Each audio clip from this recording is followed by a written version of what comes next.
So hi guys, welcome back to my channel. So video kali ni aku nak buat video tutorial cara kita nak tukar fuel filter ataupun orang panggil petrol filter pada model Proton Saga FLX. Untuk model Proton Saga FLX Persona, dia semua duduk dekat luar tau. So senang je kita nak tukar. So kalau korang tengok full video ni, korang boleh buat sendiri je dekat rumah geng. Macam biasa, untuk semua barang ni aku akan letaklah link barang dekat description supaya sama barang yang korang tengok dalam video ni sama je masa sampai tu.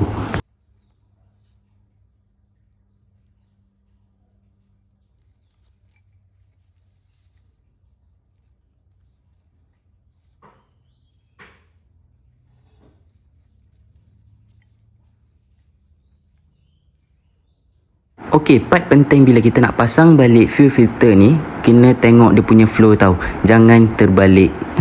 Sebab ramai yang pasang terbalik tau. So, make sure flow tu betul. Jadi macam yang korang boleh tengok, kat sini ada 2 hose dan 1 bolt. 1 hose daripada tank dan 1 hose lagi untuk terus ke injector. Dan 1 bolt di kat tengah tu yang ikat. Okey, jom kita start dulu dengan step pertama, iaitu kita buka dulu hood bonnet depan ni dan kita start engine kereta.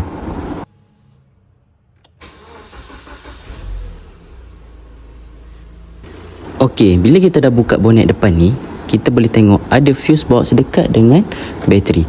So kat sini kita nak cari fuel pump punya fuse. Sebab apa kita nak cabut? Supaya minyak dalam hose semua tu dah keluar dengan sepenuhnya. Sebab kita nak elakkan minyak banyak sangat keluar masa kita cabut fuel filter nanti.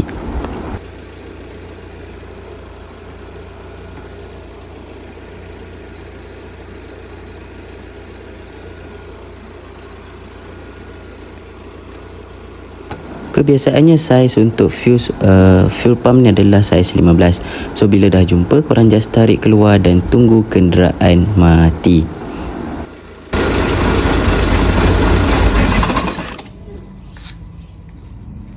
Jadi macam korang tahu, enjin pun dah mati, dah tak hidup. So kita simpan elok-elok fuse ni dekat dalam fuse box lah, sebab nanti kita nak sambung balik. So kita tutup balik switch kunci untuk kita buat kerja seterusnya. So macam biasa, kalau korang jenis yang takut korang confuse nanti, so make sure korang ambil lah gambar sebelum dan selepas untuk masa pemasangan nanti. So sekali lagi diingatkan supaya flow untuk fuel filter ni adalah berada di kedudukan yang betul. Sebab minyak tu akan melalui fuel filter seterusnya ke injector. So dekat sini tak kisah korang nak cabut daripada depan dulu ke daripada belakang dulu, korang nak cabut bolt dulu ke, so ikut korang punya preference lah. Jadi aku akan gunakan coupling saiz 10 untuk tanggalkan bolt pada fuel filter tu lah. So dah settle kita cabut ni, korang boleh tengok lebihan-lebihan minyak yang still ada walaupun kita dah cabut fuse fuel pump. So make sure korang ada bekas lah macam yang aku recommend tadi. So macam biasa, macam mana korang cabut macam tu lah korang pasang. Make sure kedua-dua hose clip tu berada dalam keadaan baik dan kemas. Bolt juga diikat dengan sesedap rasa sahaja tau, jangan kemas sangat.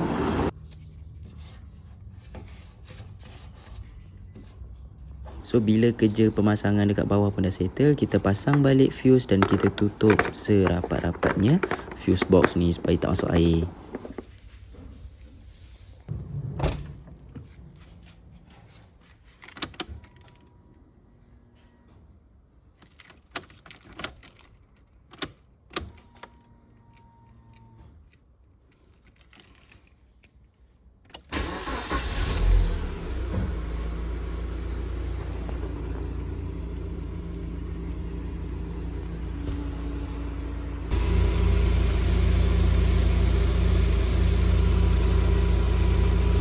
Jadi untuk bahagian bawah ni, make sure korang check balik masa enjin hidup.